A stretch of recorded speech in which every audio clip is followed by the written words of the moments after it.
मोशी कचरा डेपोवर झालेल्या दुर्घटनेची चौकशी आता सुरू झाली आहे. राज्य शासनाने चौकशी समिती देखील नेमली आहे. महापालिकेने 2 अधिकाऱ्यांना निलंबित केलं आहे, तर पोलिसांनी 2 जणांवर गुन्हे देखील दाखल केलेले आहेत.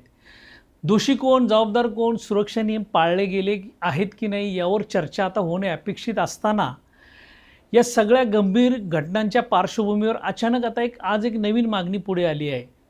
मोशीचे नगरसेवक निखिल बोराडे यांनी आधी महासभेत प्रश्न उपस्थित केला होता की मोशीने काय ठेका घेतला आहे का संपूर्ण शहराचा कचरा सांभाळण्याचा. आणि आज त्यांनी आयुक्तांना एक निवेदन देत मागणी केली आहे की फक्त भोसरी विधानसभा मतदारसंघातीलच कचरा मोशी येथे आणला जावा. पहिल्यांदा ऐकायला ही मागणी स्थानिकांच्या भावनांमधून आलेली वाटू शकते, पण थोडं खोलात जाऊन विचार केला तर अनेक प्रश्न निर्माण होतात. मोशी कचरा डेपो हा भोसरी मतदारसंघाचा आहे म्हणून तिथे फक्त भोसरीचाच कचरा यावा हा तर्क लावायचा असेल तर मग शहरातील प्रत्येक प्रकल्पाबाबत अशीच भूमिका घ्यायची का? पिंपरीतील YCM रुग्णालयात फक्त पिंपरीतीलच रुग्णांनी उपचार घ्यायचे का? निगडीतील उद्यानात फक्त निगडीकरांनीच फिरायचं का?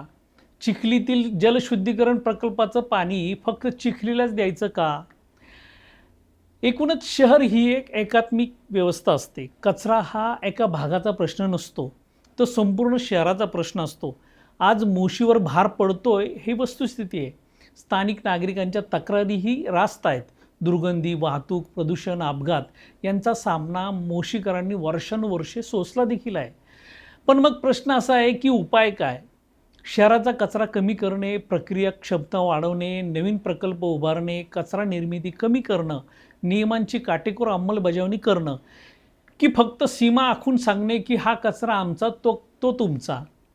आज मोशी डेपोवर दुर्घटना झाली, 9 कामगारांचा मृत्यू झाला. अशा वेळी चर्चा व्हायला हवी होती सुरक्षा व्यवस्थेवर, ठेकेदारांच्या जबाबदारीवर, अधिकाऱ्यांच्या निष्काळजीपणावर आणि भविष्यात अशी घटना टाळण्यासाठी काय करणार यावर. पण चर्चा वळली आहे मतदारसंघांच्या सीमांवर. आणखी एक प्रश्न विचारला पाहिजे. जर उद्या शहरातील दुसऱ्या भागात नवीन कचरा प्रकल्प उभारण्याचा निर्णय झाला तर तेथील लोकही म्हणणार नाहीत का की आमच्याकडे इतर भागाचा कचरा नको? मग शहराचा कचरा जाणार कुठं?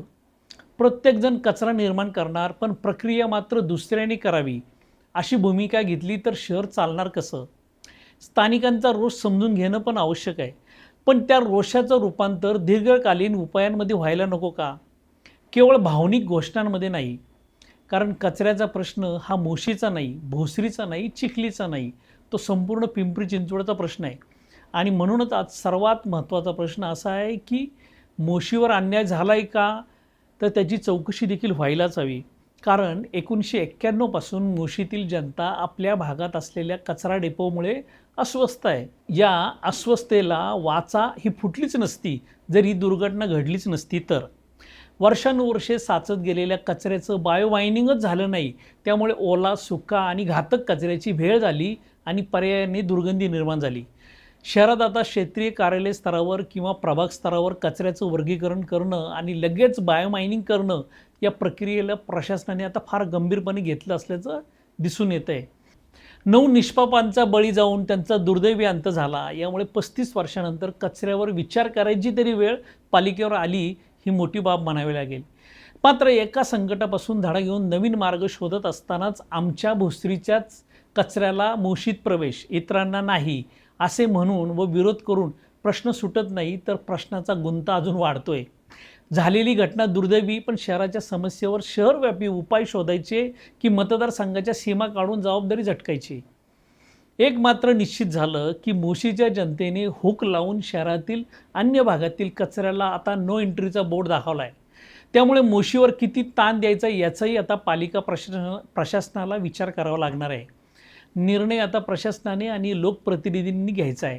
कारण कचरा हा राजकारणाचा विषय असू शकतो, पण त्याची विल्हेवाट ही विज्ञान, नियोजन आणि सामूहिक जबाबदारीनेच करावी लागणार आहे. धन्यवाद पिंपरी चिंचवडकर. आपल्या सहकार्याने पिंपरी चिंचवड न्यूजने फेसबुक आणि इंस्टाग्रामवर 1 लाखाचा टप्पा पार केलाय. त्याबद्दल आभार. असंच प्रेम देत रहा. सोबत आमच्या सर्व डिजिटल प्लॅटफॉर्मला लाईक, फॉलो आणि सबस्क्राईब करा.